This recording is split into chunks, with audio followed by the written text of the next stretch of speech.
Welcome back नाज़रीन, clinic online में दोबारा खुश आमदीद।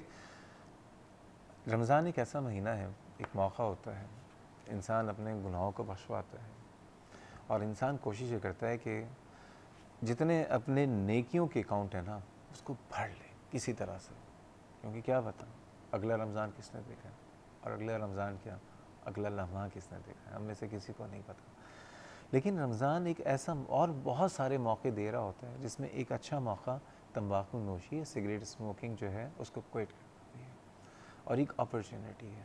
लेकिन बहुत सारे लोग इसमें भी उनके इरादे जो है ना मुस्तहकम नहीं हो पा रहे होते। तो इस बात को इन्फोर्स करने के लिए आज हम प्रोग्राम कर रहे हैं कि तंबाकू नोशी को हम कैसे छुड़वा सकते हैं या छोड़ सकते हैं। रमज़ान में बड़ा आसान है। इस हवाले से doctor Javed Hussain, consultant chest physician, हमारे साथ मौजूद हैं। डॉक्टर साहब, एक कॉलर हमारे साथ हैं, बहुत रेगुलर और काबिल एहतराम कॉलर, मोइन साहब, अस्सलाम वालेकुम। वालेकुम अस्सलाम। डॉक्टर साहब खैरियत से? अल्हम्दुलिल्लाह जनाब आली। डॉक्टर साहब, वो हुआ ये कि हमने भी लड़कपन में सिगरेट शुरू कर दी थी।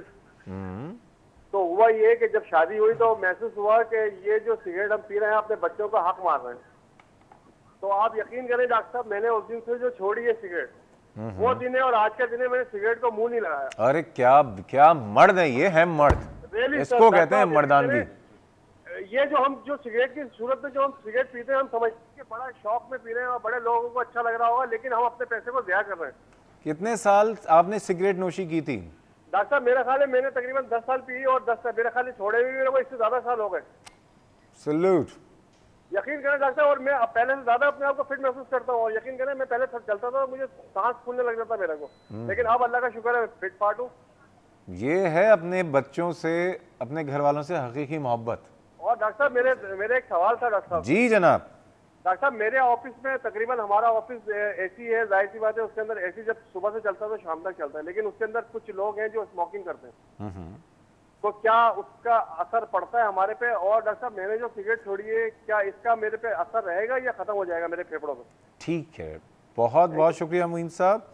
और डॉक्टर साहब, बहुत अच्छा सवाल है इनका कि ऑफिस में लोग स्मोकिंग कर रहे होते हैं, ठीक है, एसी चल रहा है वहाँ पे, तो क्या इसका असर पड़ता है इन लोगों पे? बिल्कुल डॉक्टर साहब, जैसे मैंने पहले कहा कि पैसिव स्मोकिंग या सेकेंड हैंड स्मोकिंग उतनी बुरी नहीं है जितना आप खुद स्मोक कर रहे हैं, मगर कोई बहुत ज़्यादा फ़र्क नहीं है, क्योंकि जितना धुआं बाहर निकल रहा है, जो इर्द गिर्द लोग हैं वो उसको इनहेल कर रहे हैं और वही पॉइजन्स, वही केमिकल्स, वही टॉक्सिन्स आप भी अंदर ले रहे हैं। तो आपके भी रिस्क सांस की प्रॉब्लम होने का, कैंसर होने के काफ़ी बढ़ जाते हैं। अब क्या करें ये? अब एक तो प्रॉब्लम ये है कि हमारे किसी को आप थोड़ा सा तंबीह भी करें तो वो नाराज़ हो जाता है, लड़ाई वड़ाई हो जाती है भाई। देखिए जी, ऐसे मामले में जब अपनी सेहत का मामला हो तो मेरे ख्याल में लड़ लेना चाहिए। आप अपनी सेहत के लिए रिस्पॉन्सिबल हैं। अगर कोई आपकी सेहत को नुकसान पहुंचा रहा है तो आपका फ़र्ज़ है उसको मना करें, या आप हायर अथॉरिटीज़ पे जाएं, अपने मैनेजर के पास जाएं कि जी दिस इज़ रॉन्ग, इससे हमें बुरा असर हो रहा है। और इंशाल्लाह कोई भी जो सेंसिबल आदमी, सेंसिबल सुपरवाइज़र या मैनेजर होगा, आई एम श्योर वो ऐसी हिदायत करेगा कि जी आप ऐसी चीज़ ना हम तो डूबेंगे, सबको ले डूबेंगे सनम।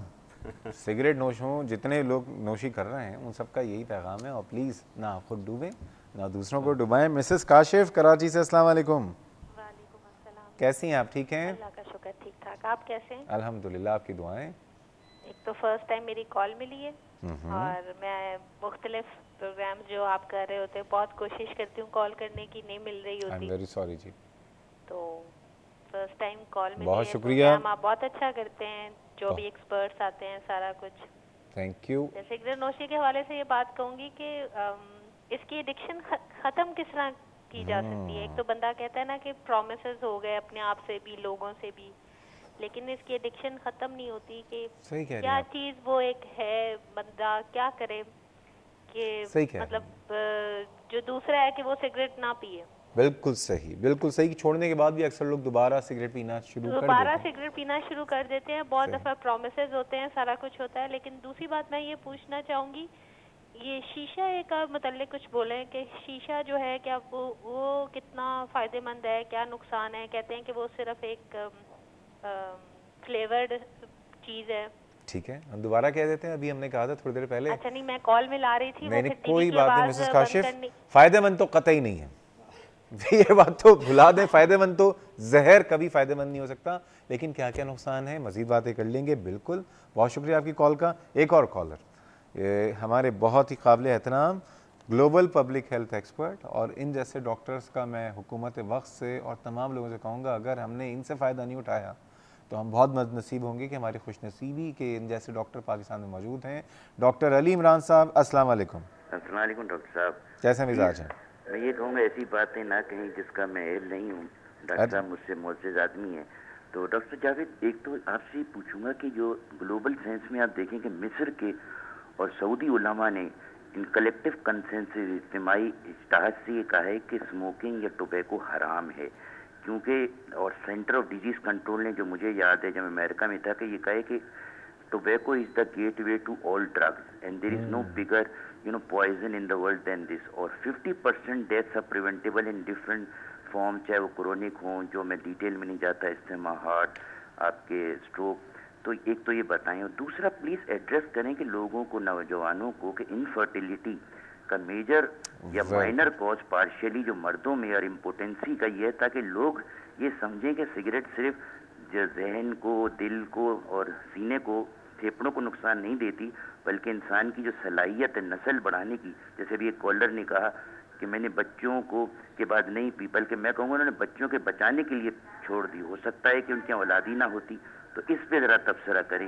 एंड डॉक्टर शहजाद, अल्लाह ताला आपको तरक्की दे। You are a wonderful man and doing a great work. Thank you sir, thank you sir, we love you lot. Doctor साहब, बात हो, अब सवालात जो हैं, कि जो बात हो रही थी कि एक तो वो अपने हाई मैनेजर को, हाई आर्की को बताएं कि जितने भी ऑर्गेनाइजेशंस के अगर सीईओज या पॉलिसी मेकर अगर प्रोग्राम देख रहे हैं तो उनको चाहिए कि नो स्मोकिंग एरियाज जोन बना दें, और स्मोकिंग जोन अलग, स्मोकिंग जोन बनाएं, स्मोकिंग जोन बना दें अलग। No smoking should be all over the place and no smoking area बिल्कुल बाहर करके कोना एरिया। सही बात है, एक तो पहली बात। अब वो लोग जो घर में ढटाई के साथ पी रहे होते हैं, अक्सर होता है कि इंसान खुद छोड़ दी और छोड़ना चाह भी रहा होता है, लेकिन घर में दूसरा भाई है या घर में कोई और लोग हैं, वो उनके लिए वजह से एस्टर भी मौजूद हैं, गाड़ी में भी बैठ रहे हैं, तो आप गाड़ी, एक इंसान स्मोकिंग नहीं करता लेकिन वो आके बैठ गया और स्मोकिंग करना शुरू कर देते हैं। क्या कहेंगे ऐसे लोगों का, क्या करें फिर, किस तरह से मना करें? देखिए जी, सबसे इम्पोर्टेंट तो ये है कि उनको अवेयरनेस दिलाई जाए कि जी ये आपके लिए कितनी मुज़र है, कितने नुकसानात आपको हो रहे हैं और आपकी वजह से आपके इर्द गिर्द लोगों को हैं।